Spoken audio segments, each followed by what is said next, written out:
way, my friend. Across oceans, deserts. Seen things few men have seen.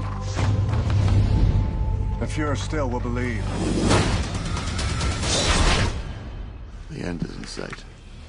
You were mentioning at the press conference that it was important for you to do a horror film.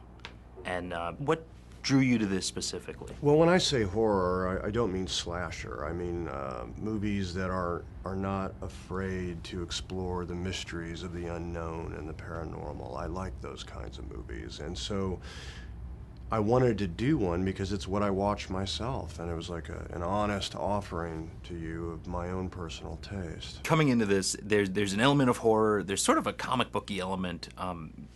You, of course, are well-versed in both these genres.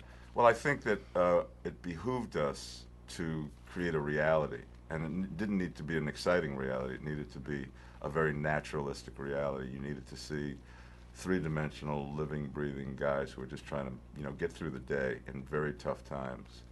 And once you revealed a world of people where, had real blood coursing through their veins and real obstacles that they were trying to get through, like ordinary folk, and then you start adding the supernatural elements to it, and they have to rise to places that they heretofore hadn't ever conceived of evolving to in order for just their self-preservation. Now you have real drama. Claire, when you have to play the witch, there's a lot of direction, a lot of leeway to take it, and you want to leave some ambiguity. Oh, yeah. What was the first step in finding the character? I mean, I think for me, the first step was trying to have that sort of gravity and to be able to intimidate grown men or knights. Because me, Claire Foy, wouldn't stand there and go and try and intimidate. I couldn't do it. So for me, it was trying to physically be able to, and mentally prepare myself to be able to stare down Nicolas Cage and say, no, I'm going to win this fight. I think it took quite a lot of work. But yeah, because you've got to have that sort of sense of self to be able to do it. And so I just sort of tried to think I was playing a man, really. And I had the goods to back it up.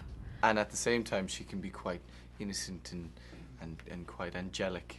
And I think between the two, you get this wonderfully ambiguous character, and you're never really sure what she is, and neither are the characters. I think Bayman feels so protective over her that his view of her is almost warped, and so when she starts showing signs of being a witch, I think he almost rails against it, and in that time people die and stuff, and his moral compass just is all over the place.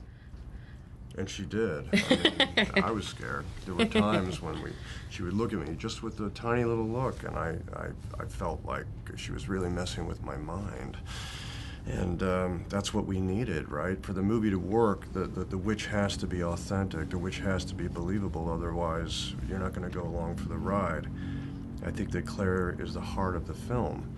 And it's really why I wanted to make the movie. I wanted to have these scenes with her character and try to be believable in them, to show an openness to these possibilities of invisible forces at work. Tell me about some of the on-location, because you're actually going to these castles from back in the day.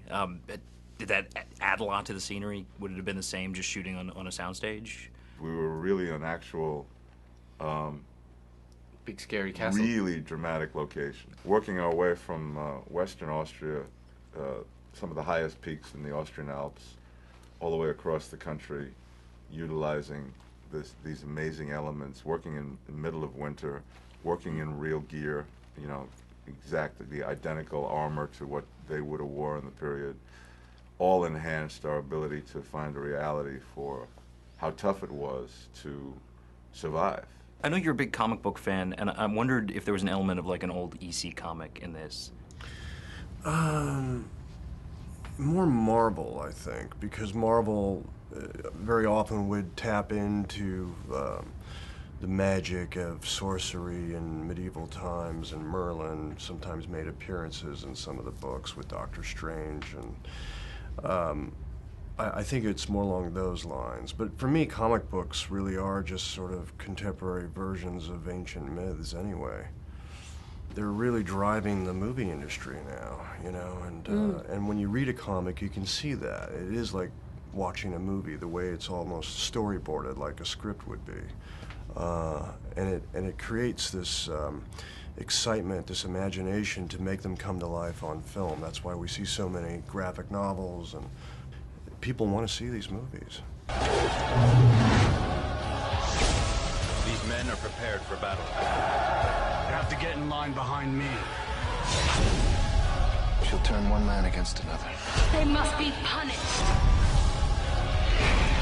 Let's finish this.